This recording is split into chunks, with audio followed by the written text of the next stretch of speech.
इस पार्लियामेंट में आधे के करीब वो लोग हैं, बल्कि इससे भी ज्यादा, जो जीते ही नहीं है, जो जमहूरी लिहाज से कामयाबी नहीं हुए। उनको फॉर्म 45 नहीं बल्कि फॉर्म 47 की बुनियाद पर मुसल्लत किया गया। उनकी अपनी कोई लेजिटिमेसी नहीं है, कोई क्रेडिबिलिटी नहीं है, कोई साख नहीं है। मतलब एक मियां नवाज शरीफ जो हमेशा ही अफसुर्दा नजर आते हैं, और मुझे नहीं पता कि वो अफसुर्दा क्यों रहते हैं, आजकल शेर व शायरी भी कर रहे हैं, और सब कुछ हासिल होने के बाद साहबजादी वजीर आला है, छोटे भाई वजीर आजम है, पांचों घी में है, सर कढ़ाई में है, और उसके बावजूद वो अफसुर्दा नजर आते हैं। तो ये तो खैर उन्हीं से पूछा जाएगा। लेकिन बात यह कि नवाज शरीफ साहब लाहौर शहर में 70,000 इजाफी वोट डलवा के भी नहीं, तब्दील करवा के कामयाब किए गए। उनकी साहबजादी भी जाली तरीके से जीती हैं। 17-18 सीटें शायद नून लीग ने जीती हो, बाकी सब जाली हैं। 22 सीटें MQM की जो इस अमल में शरीक हुई हैं, उनमें से वो एक पोलिंग स्टेशन 5,500 में से कराची के नहीं जीते MQM वाले, और 22,000 पोलिंग बूथ में से एक भी MQM नहीं जीती, एक भी। जिम्मेदारी से कह रहा हूं, जो फॉर्म 45 मौजूद है देख ले जाकर, वो 22 सीटें भी शामिल हो गई, और अमलन PDM 3 एक्टिव थी। मेरे लिए यह सवाल जरूर है कि इस वक्त PDM का सरबराह कौन है, और यह दलील देना कि हम हिमायत ना करते तो नंबर तो इनके पूरे थे। ये कितनी शर्मनाक बात है। अगर इनके नंबर पूरे थे तो पूरी कौम के सामने आता ना। इस कोयले की कान में काला होने की जरूरत क्या होती है कि चूंकि उनके नंबर पूरे थे तो हमने कहा कि नहीं, नंबर पूरे ना कीजिए आप, हम आपको नंबर दे देते हैं। तो फर्क क्या बना?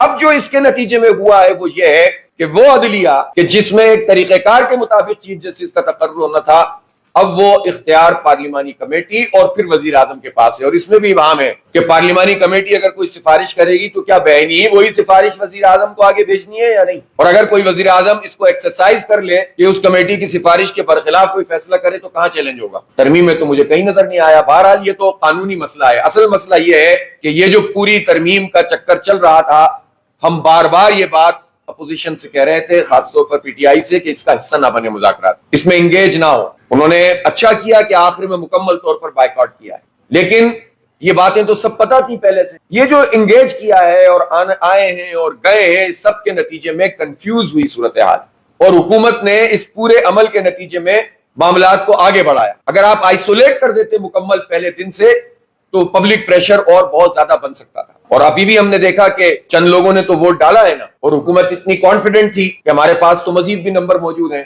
तो ये बहरहाल तमाम जमातों के लिए सवालिया निशान भी है कि हर मौके पर जो है ये कैसे कुछ पार्लियामेंट के मेंबर या तो बिक जाते हैं या दबाव का शिकार हो जाते हैं। और ये भी एक अजीब बात है कि बिकना और दबाव का शिकार होने में कितना फर्क होता है। और ये कहकर तो जान नहीं छुड़ा सकती पॉलिटिकल पार्टीज कि हमारे लोग बिक जाते हैं या हमारे लोग जो है वो फ्लोर क्रॉसिंग कर लेते हैं या दबाव का शिकार हो जाते हैं। जो दबाव का शिकार नहीं हो रहे वो भी तो उसी पार्टी के लोग होते हैं, जो नहीं बिकते वो भी तो उसी पार्टी के लोग होते हैं। तो उनमें क्या खूबी होती है और दूसरों में क्या खराबी होती है? लिहाजा तो पूरे पॉलिटिकल पार्टीज के अपनी प्रोसेस का भी मसला है कि वो पार्टियां चल कैसे रही हैं। PTI ने अगर इस पूरे अमल का बायकॉट किया है तो ये अच्छा किया है, लेकिन ये बहुत अच्छा होता कि अगर वो इस पूरे प्रोसेस का हिस्सा ना बने और उसके नतीजे में ये हुकूमत को इस तरह से अपने आप को पेश करने का मौका नहीं मिलता। यानी जिस पर शर्म आनी चाहिए उसको फख्र के तौर पर बयान किया जाए। जो था नाखूब बतदरीज वही खूब हुआ, कि गुलामी में बदल जाता है कौमों का जमीर। जब आप इस तरह बार बार जमहूरियत में शबखून मारते हैं और इस पूरे सिस्टम को रिकग्नाइज करते हैं, कबूल करते हैं, और फिर उसके बाद आप कहते हैं कि साहब हम ये कर लिया, हमने तो बहुत अच्छा हो गया, अगर ये ना करते